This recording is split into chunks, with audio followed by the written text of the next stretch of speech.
วัสดีลูกค้าทุกคนมื้อนี้เฮามาแท็กกลุ่มให้ลูกค้าทั้งหลวงน้ำทาเนาะตัวนี้เราสั่งมาจะเป็น MC เนาะ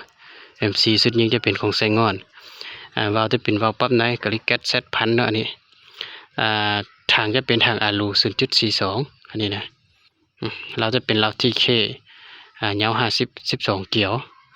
อันกล้องจะเป็นกล้อง Discovery เนาะ C ลบ16คูณให้ C 12เนาะ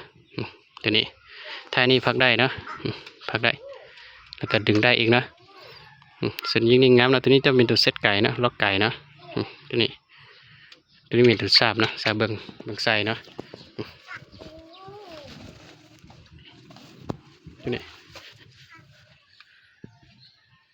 งามเนาะรุ่นนี้แล้วราคาก็บ่ได้สูงหลายเนาะหลายคนอาจจะสู้ได้ราคาอยู่เนาะตัวนี้เนาะเอาแท็กกูให้เรา40 เมตรโอเคหมดเลยเนาะตัวนี้กล้องตัวนี้จะเป็นปรับนอกนะจับเนาะแล้วก็แท็กกลุ่มแล้วเนาะโอเคหมดละยิงลูกเบอร์2ตัวนี้เด้อลูกตัวนี้เป็นลูกของโรงงานเนาะตัวนี้ทึกดีเนาะนี่นะลูกค้าใดอยากได้ก็ติดต่อมาหาแบบนี้นะลูกค้าอยากได้เครื่องตัวใดแล้วติดต่อมาหาเลยเด้อเครื่องเขายังมีพร้อมส่งให้เนาะงามแบบนี้เลยเนาะ